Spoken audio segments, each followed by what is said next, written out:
Hello students, once again I welcome you all in this online session of science. And students, as you all know, we are discussing about the chapter Reproduction in Plants. And yesterday we have discussed about the introduction and the various ways, the modes of reproduction. What does reproduction means? Reproduction means producing the young ones from the parents, offsprings from the parents, that is reproduction. Now various modes of reproduction are asexual method, sexual method as well as vegetative propagation. In asexual method, I told you all that only a single parent is involved, whereas in sexual reproduction, both the parents are involved. And in vegetative propagation, vegetative part of plant, it can be stem, root, leaf, anything, they are involved for the reproduction. So now in continuity with that, today we will be discussing about the vegetative mode of reproduction in plants. Let's have a look. As you can see on the screen, there are two types, the natural method and the artificial method. Today we will be discussing in this video regarding the natural methods. Now vegetative parts. What are the vegetative parts of plant? Yes, the live ones. They are the root, stem, leaf. These are all the vegetative parts. From these, a new plant can be grown. So, when the new plant is grown from the vegetative parts of the plant, that type of reproduction is called vegetative reproduction. Okay. Now, there are various ways included in this natural method, by roots, by stems. Now, stems have different names. It can be named as rhizomes or bulb or tubers or corms. There are many names given to the stems according to the modification, right? And leaves also. So root, stem and leaves. Basically these three are the vegetative parts of plant from which the new plants are grown. In the next video, I will be discussing about the artificial methods. Now coming on to the vegetative reproduction by roots. Tuberous roots of dahlia, sweet potato and asparagus. You can see on the screen the examples of modified roots. Now why they are modified? Because reproduction can be done from these roots. If you will grow these roots, you will get new plant from these roots. So that's why these roots, these plants, from the roots you can grow the new plant. Next is the stem, the most common for the vegetative propagation.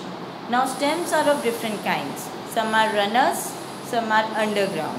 Examples of runners are oxalis in grass. You must have seen grass even if you have not observed oxalis around you.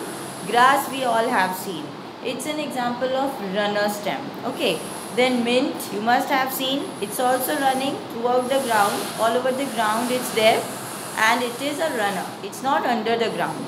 And Velisneria. So these are the examples of runner stems. Next comes the underground stems. Ginger, right? The rhizomes, the bulbs, the tubers, the corms. These are all the underground stems. Now examples for all these I would like to show you. See. Examples of rhizomes. Ginger, turmeric and banana. These three are examples of rhizomes. Students, keep these examples in your mind. I can ask you in objective types or very short types the examples of rhizomes, the examples of bulbs, examples of running stem. So keep in your mind. Then bulb. Bulb, as you know the structure of bulb, it is somewhere round. So you know which stem is round in shape? Exactly. The onion. Right. So onion is the example of bulb. Next is tuber. Tuber is, we have the buds in the eyes which give rise to new plants. And you know that the picture is of, yes, it is of potato. And you must have seen the eyes on the potato. Those are the buds. If not, just go and ask your mommy, just show me a potato. And then in the live class, I'll ask you all to show me the potato with eyes or buds. Okay. If not, if the birds won't be there, then eyes will be there. So I would like to see the potatoes from your houses, right? Then next is corms. Lots of rhizomes, they join which develop into new plant. They are called the corms.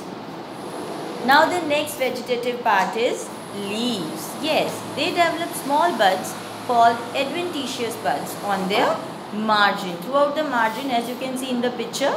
And these buds which grow on the margins, they grow into new plant once they get touch with soil. Means when they get the favorable conditions like soil, water, these buds grow into individual plant. These, in this picture, the leaf buds are shown. So this is all with vegetative reproduction in plants. In the next video, I will be discussing about the artificial methods like cutting, grafting, layering, and I will be asking you to do those activities and show me. Okay? So till the next time, just go through all these topics, collect your doubts, and we'll discuss them all in the live class. Okay students, thank you and have a great day.